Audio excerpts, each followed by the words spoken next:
Gerą šeštadienio popietę Top Sport A lyga sveikinasi su jumis. Šiandien LFF Kauno treniruočių centro stadionas ir jau 5-ojo turo rungtynės sužaidė 6 iš eilės rungtynes, kuriuose nirkyti su kamuoliu nepavyksta. Geras iš karto spaudimas praradus kamuolį ir Hegelman kamuolį susigrąžino. Upstas baudos aikštelėje. Upstas, jo smūgis 1-0, Klaudijus Upstas.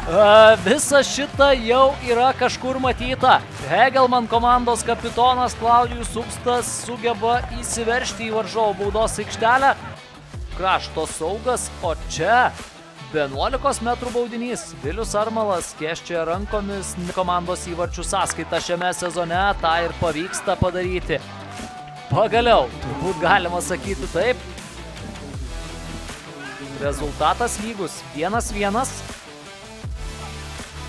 Antanavičius reiktų pakeisti atakos kryptį. Yra ten laisvas žaidėjas, tai padaro Hegelman, idealus perdavimas ir Patrikas Popescu.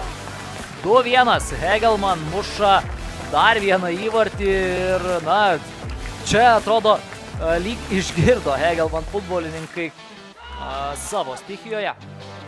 Ribeiro jau prie pat baudos aikštelės. Ribeiro į baudos aikštelę. Čia Bošnekas, jo smūgis ir 3-1. Hegelman dar labiau didina savo pranašumą. Denisas Bošnekas apkabina į čia Artiomas Čedras ir praeidus apie 10 minučių. Priminsiu, kad šalies čempionai kol kas užima paskutinę vietą. Čia Kaderas baudos aikštelėje griūna joje ir 11 metrų baudinys. Eldar gaus ir geltoną kortelę. 11 metrų baudinius. Dabar Odeoibo, jo smūgis ir kamuolys vartuose. Vytautas Černiauskas šoka į kitą pusę ir Samuelis Odeoibo sugeba dar labiau padidinti savo komandos pranašumą. Lieka toliau gulėti ant dirbtinės LFF treniruočių centro stadiono dangos. Panevėžiečiai savo ataką rezga. Sarpongo perdavimas. Embo smūgis ir atsako įvarčiu panevėžiečiai, taip demonstruodami, kad dar nėra pasiruošę kelti baltos vėliavos pusėje, bet ir baudos aikštelėje. Sarpongo perdavimas ir čia labai pavojinga.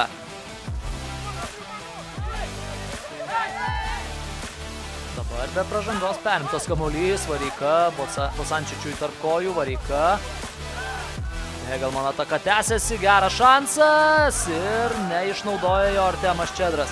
Kaip norėjo pelnyti įvartį prieš savo buvusią komandą, patys matėte tą emociją. O čia Matas Vareika gauna tiesioginę raudoną kortelę. Ojojoj.